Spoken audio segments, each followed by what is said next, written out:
Mas antes disso, eu gostaria de pedir a todos vocês que ainda não se inscreveram no nosso canal, abençoado querido, se inscreva para você conhecer a gente melhor, né?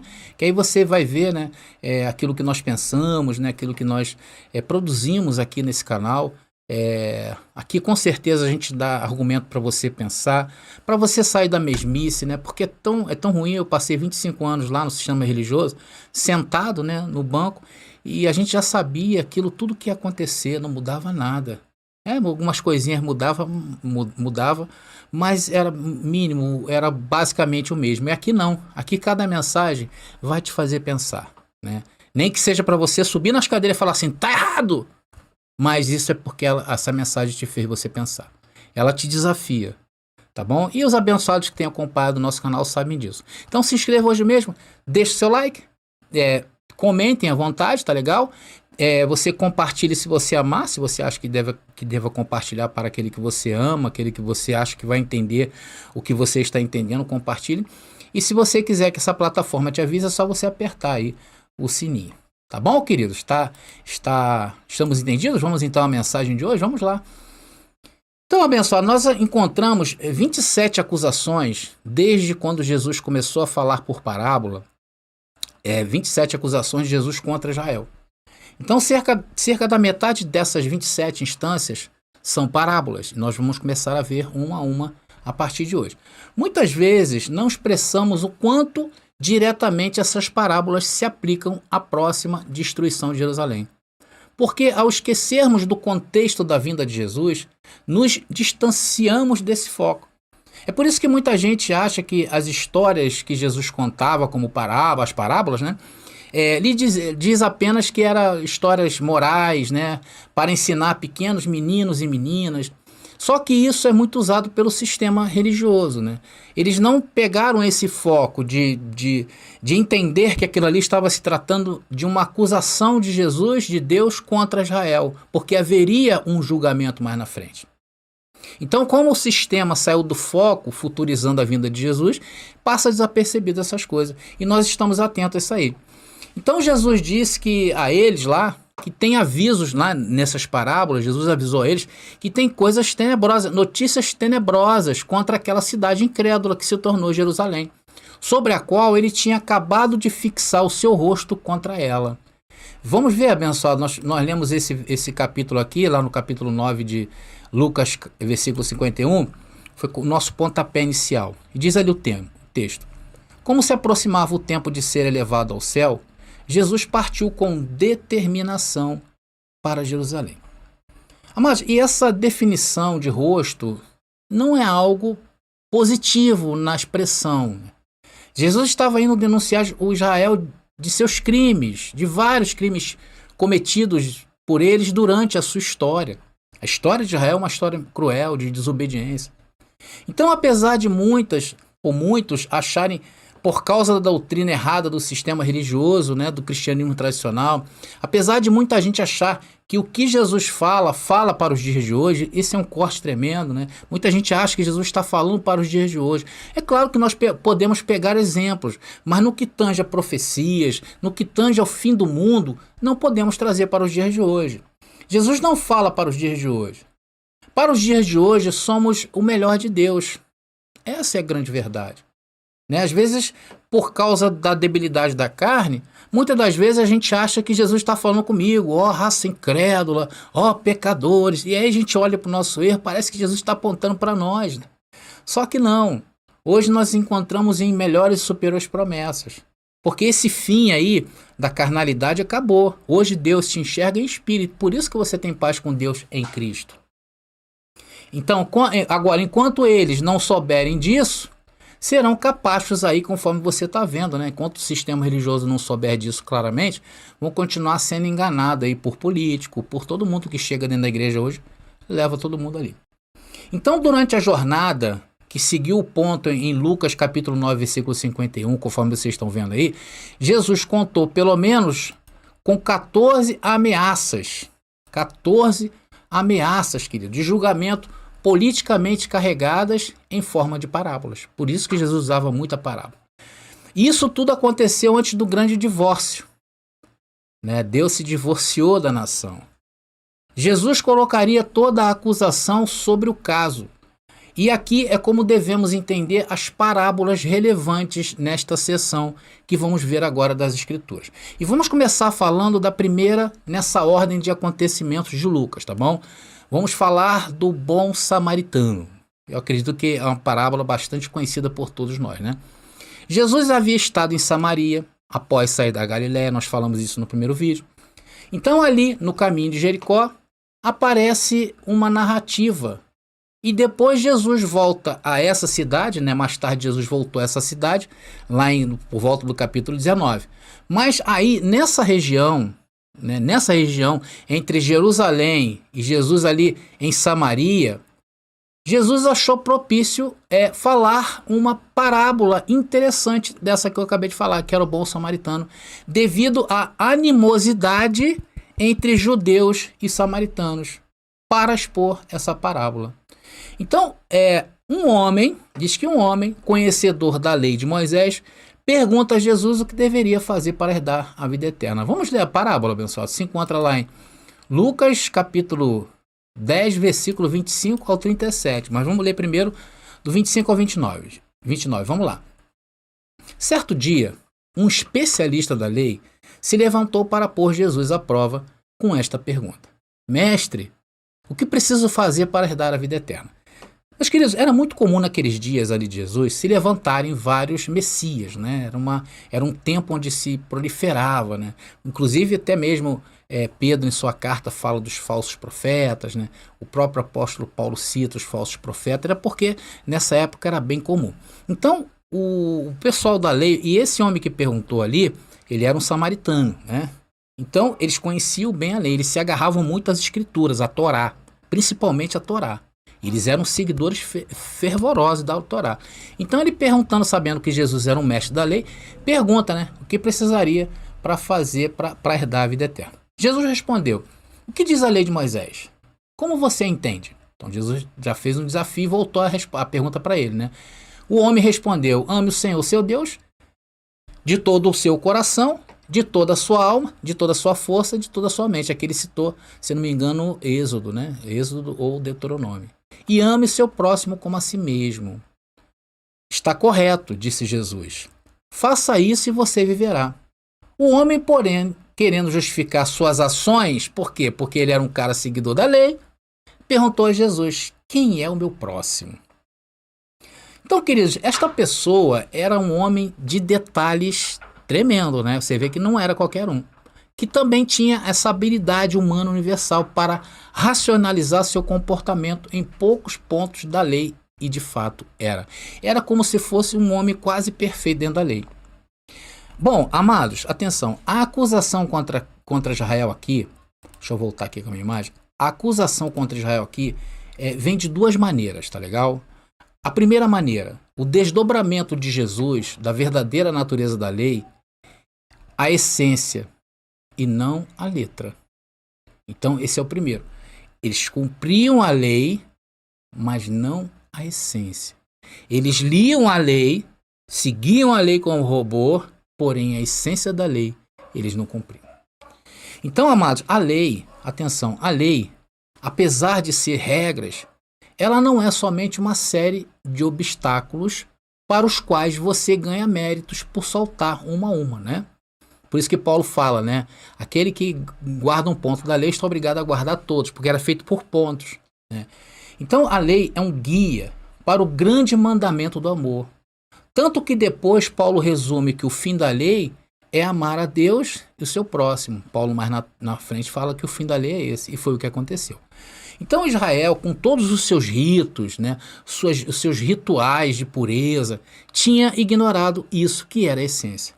Então Jesus mais tarde repreendeu os intérpretes da lei por transformar a lei em pesados fardos nas costas das pessoas. Veja, então a acusação aqui está bem claro, é a hipocrisia dos homens. Vamos ler esse texto aí que eu citei, que Jesus falou, criticando, né, os fariseus que jogavam fardos pesados nas costas das pessoas. Lucas capítulo 11, versículo 45 e 46, que diz: Então um especialista da lei disse: Mestre, o Senhor insultou também a nós com o que acabou de dizer. Jesus com certeza tinha ali alfinetado fortemente eles, né? Jesus respondeu, sim, que aflição também os espera, especialistas da lei, pois oprimem as pessoas com exigências insuportáveis e não movem um dedo sequer para aliviar os seus fardos. Então a acusação era para as cabeças. Veja bem, pegava sacerdote, levita, fariseu, saduceu. Então Jesus era assim, foi um excelente advogado de acusação. Por isso que a lei nunca aperfeiçoou ninguém a nada. Não pelo fato da lei, porque a lei são regras, mas por causa da debilidade da carne. Por isso que era necessário remover o primeiro pacto, que consistia em mandamentos para a carne. E a carne, conforme diz Paulo, não se sujeita à lei de Deus, Romanos capítulo 8. Então essa era a acusação. Porque eles, apesar de cumprirem a lei, desandavam pelo outro lado, eram cruéis. Agora, o segundo lugar que Jesus veria trazer a acusação para Israel. Este foi o verdadeiro choque. Um samaritano aleatório poderia representar melhor a verdadeira religião do que um fariseu ou um levita, dizendo daquele homem. Tá? Esta foi a condenação direta do orgulho dos fariseus. Atenção, essa foi uma acusação direta, condenação direta.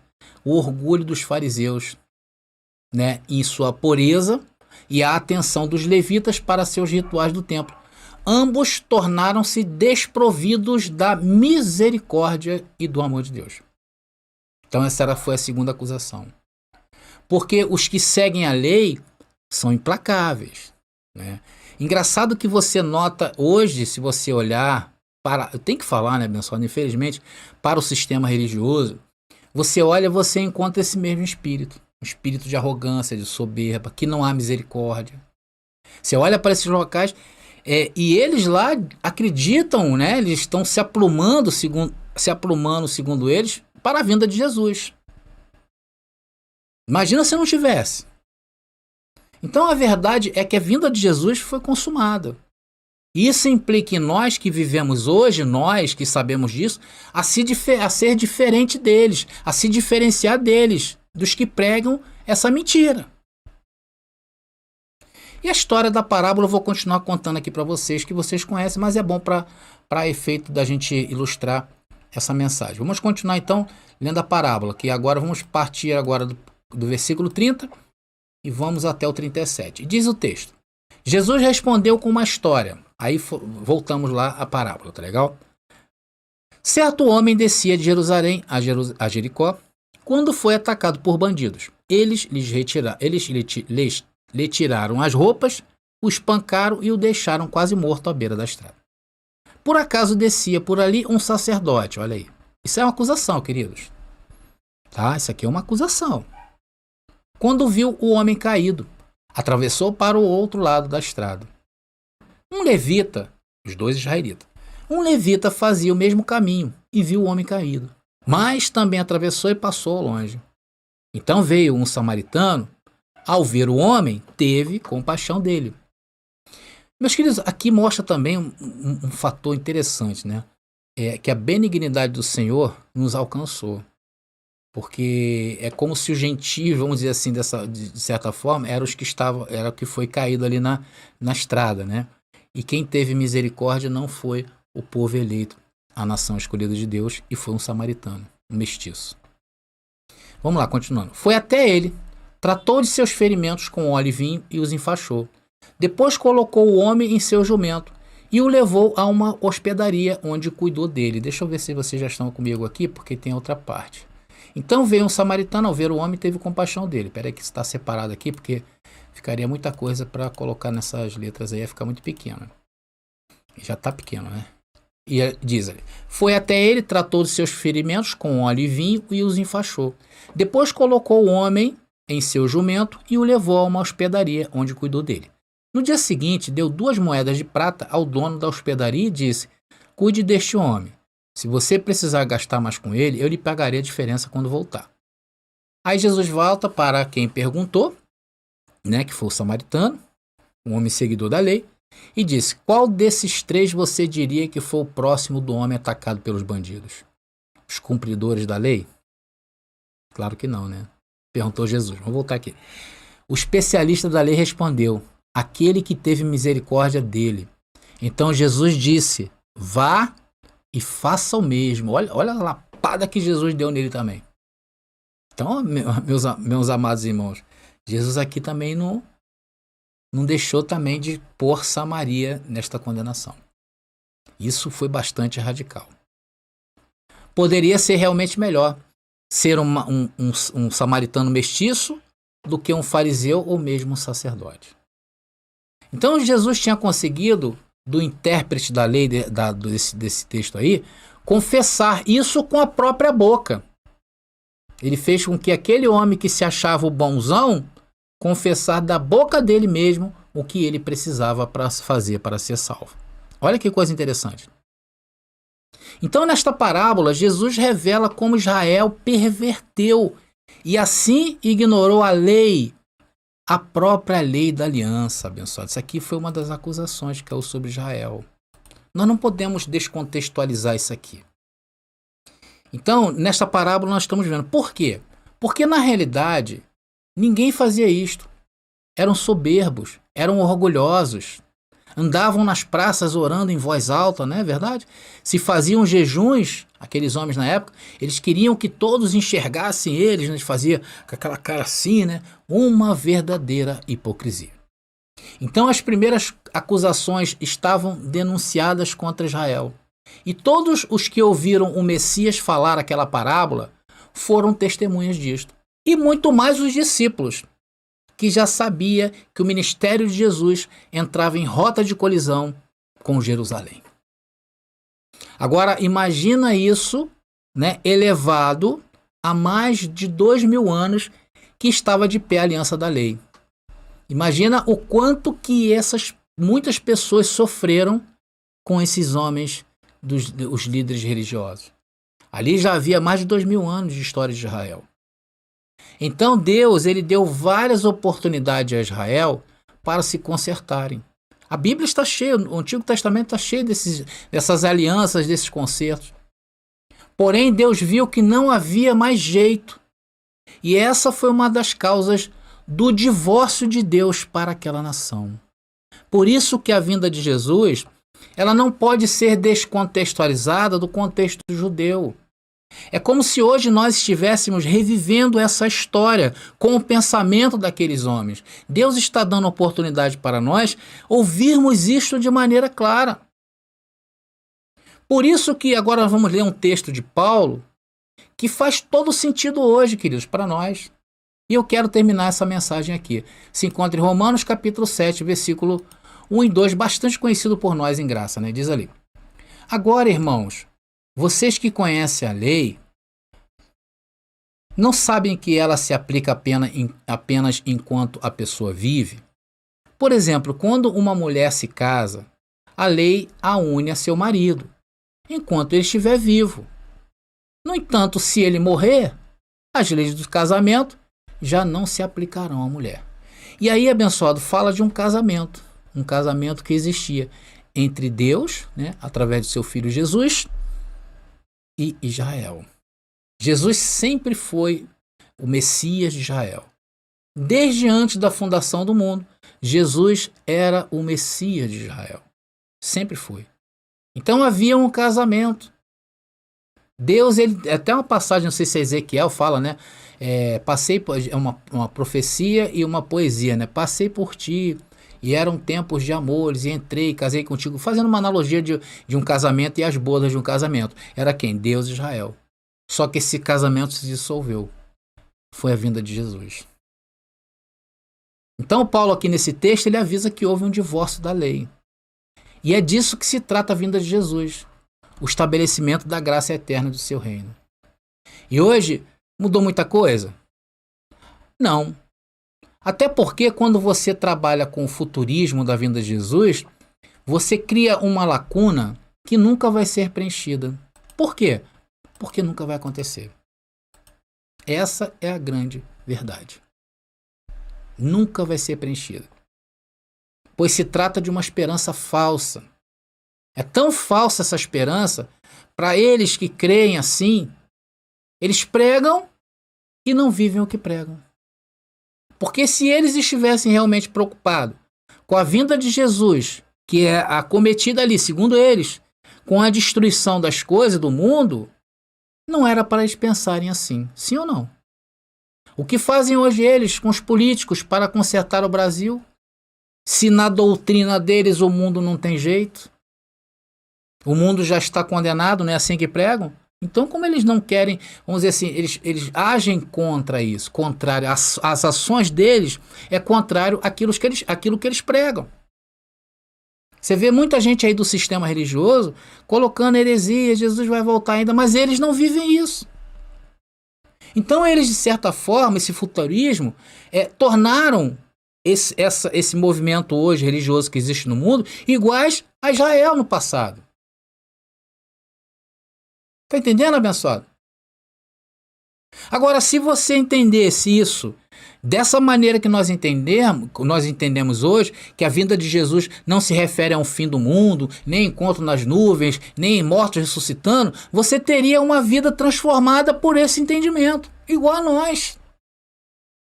E com certeza essas coisas, querido, mudam a nossa perspectiva de vida, sim ou não? É por isso que eu peço aos abençoados para colocarem aí os seus testemunhos nos comentários, porque isso é vida, testemunho é vida. Porque muda, a vida da pessoa muda. É por isso que Deus levanta canais iguais a este, e tem que levantar mesmo, para mostrar essas verdades. E essas verdades não são para qualquer um, porque a nós nos chamam o quê? De hereges. Entendeu, abençoado? A problemática de se futurizar a vinda de Jesus. Então, abençoados, vamos ficando por aqui, nessa simples mensagem, né? E na próxima parte, nós vamos falar sobre uma parábola muito importante. E aqui cai outra acusação que resultou na vinda de Jesus com poder e grande glória no ano 70 depois de Cristo. Bom, abençoados, eu vou ficando por aqui. Graça e paz aí. E até a próxima mensagem. Lançamento! Já chegou nossas camisas estampadas com frases em graça. Agora você já pode mostrar ao mundo o verdadeiro evangelho através das nossas estampas. Além de camisas, temos uma coleção inteira feminina. Moletons, bonés, canecas, aventais, pôsteres e muito mais. Confira no nosso site. Acesse lojadobem.shop, lojadobem.shop e confira. Agora você já pode sair por aí impactando na sua cidade. Graça pura fazendo a palavra correr.